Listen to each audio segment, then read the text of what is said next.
Hoş gördük əziz dinləyicilər. Rusiya-Ukrayna müharibəsində sülh fonunda, əlbəttə ki, Ukraynanın rəşadətli ordusu bu günləri Taganrogda yerləşən təyyarə təmiri zavoduna zərbə vurmaqla, istər Tuapsedə olsun, istər Novorossiyskdə olsun, neft emalı zavodlarına böyük zərbə vurub və A-60 təyyarə anqarına zərbə vurmaqla oranı darmadağın edib. Bununla bərabər həm də Birləşmiş Ərəb Əmirliyində yenə də Ukrayna-Rusiya arasında gizli bir danışığın getdiyi barəsində məlumat verilir. Amma bütün bunlarla bərabər əsl istək nədən ibarətdir? Əlbəttə ki, bu sülh sazişi. Əlbəttə bu atəşkəs olacaq haçansa. Bütün müharibələrin sonunda bir atəşkəs, bir sülh olmalıdır.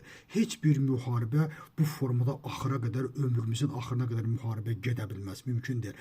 Amma əsl məsələni bu günləri Avropa Birliyində Kaja Kallas açıqlama verib ki, 2 maddədən ibarətdir və həqiqət də bundan ibarətdir.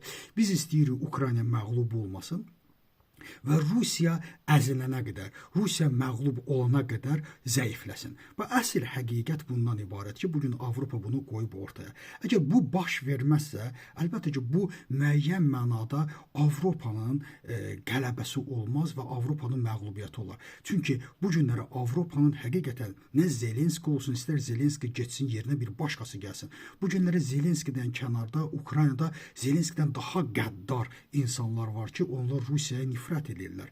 Bu günləri Ukraynada hərbiçilər çox populyardır. Əlbəttə Zelenski getsə o hərbiçilərdən biri gələcək və daha dəhşətli, daha ciddi Rusiyaya qarşı mövqeyi olacaq. Ona görə də bunu anlamaq lazımdır ki, məsələ Zelenski deyil, məsələ ümumi Avropa təhlükəsizliyidir və bütün Avropanın da, Qərbin də təhlükəsizliyi bunu tələb edir ki, Rusiya zəifləyənə qədər, çökənə qədər müharibə getməli və Ukrayna bu müharibədən qalib çıxmalıdır. Çünki Ukrayna bu müharibədən qalib çıxarsa, bu mənada Avropa güclənər və Avropa bundan sonra heç bir şərqdən, yəni Rusiyadan təhlükə görməz. Təşəkkür ederim diqqətinizə.